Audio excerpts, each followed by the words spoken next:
আজকের আকাশটা কিন্তু বেশ পরিষ্কার আছে, তার সাথে চনমনে রোদও উঠেছে, সাথে তো হালকা শীতল বাতাস বয়ে চলেছে। আজকে ঘুম থেকে উঠে কিন্তু মনটা বেশ ফ্রেশ লাগছে, যেহেতু সাথে হালকা বাতাস বইছে তাই। আমাদের এই বাড়ির সামনে বড় ফুল গাছটা দেখতে পাচ্ছ, এই গাছটা কিন্তু আমি একটা রাস্তার ধার থেকে এনেছিলাম। সেই গাছে কিন্তু অনেক হলুদ রঙের ফুল ফুটেছিল। গাছটার নাম কিন্তু আমিও জানি না। বাড়িতে নিয়ে বসানোর পর গাছটা কিন্তু দিন দিন বড় হয়ে চলেছে। এখনও পর্যন্ত গাছে ফুল আসেনি। কবে যে গাছটায় ফুল আসবে কি জানি। তো চলো আজকে তোমাদের সাথে একটা দারুণ ভিডিও শেয়ার করব।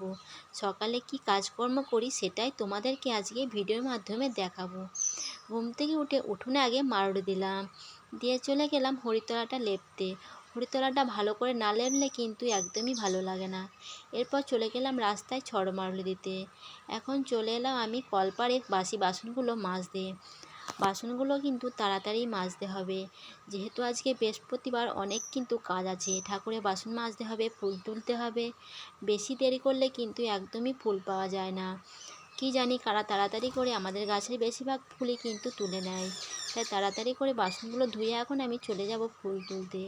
আর বাসনগুলো কিন্তু এখন আমি বাইরে উবড় করে রাখলাম, ঘরে কিন্তু রাখলাম না, যেহেতু বাসনে অনেক জল থাকে, ঘরে রাখলে ঘরটা ভিজে হবে, তাই বাইরে রেখে দিলাম। এখন চলে এলাম ফুল তুলতে।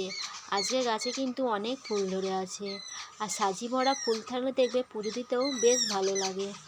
আমার তো দারুণ লাগে, কার কী মনে হয় জানি না, আমার মনে হয় সাজি ভরা ফুল থাকলে ঠাকুরকে পুজো দিতে বেশ ভালো লাগে। আমার ভিডিও তোমাদের কেমন লাগে আর কে কোথা থেকে আমাদের ভিডিও দেখছো অবশ্যই কিন্তু একটু কমেন্টে জানিয়ে গিয়ে তো। এখন ফুল তুলে চলে এলাম সিঁড়িগুলো একটু পরিষ্কার করে ঝাড় দিতে। যেহেতু বেশ কয়েকদিন পরিষ্কার করা হয়নি সিঁড়িটা, তাই ভাবলাম আজকে বাসি কাজ সেরে সিঁড়িটা পরিষ্কার করে দেবো। আর আজকে যে পরিমাণে গরম পড়েছে, আজকে কাজ করতে করতে আমার অবস্থা পুরো নাজেহাল হয়ে গেল। সকালে কিন্তু অনেকই বাসি কাজকর্ম থাকে। আর আমার শ্বশুরমশাই আর বর যেহেতু কাজের সূত্রে বাইরে থাকে, তাই মোটরসাইকেলটা সেভাবে পরিষ্কার করা হয় না। দেখলাম আজ মোটরসাইকেলটায় বেশ ধুলো পড়ে আছে, তাই আজকে আমিই চলে এলাম মোটরসাইকেলটা একটু পরিষ্কার করে রাখবো, সাথে ঢাকা দিয়ে দেব। আর বর্ষাকালে কিন্তু অনেক বাড়িতে ঘাসপালা হয়। এই ঘাসগুলো কিছুদিন আগে কিন্তু বেশ ছোট ছোট ছিল, বর্ষার জল পেয়ে কিন্তু দিন দিন বেশ চচ্চড়িয়ে বড় হয়ে উঠেছে। তাই ভাবলাম বাড়িতে ঘাস থাকলে তো অনেক পোকামাকড় সাপ থাকবে, তাই আজকে কিন্তু ঘাসপালাগুলো সব পরিষ্কার করে দেব।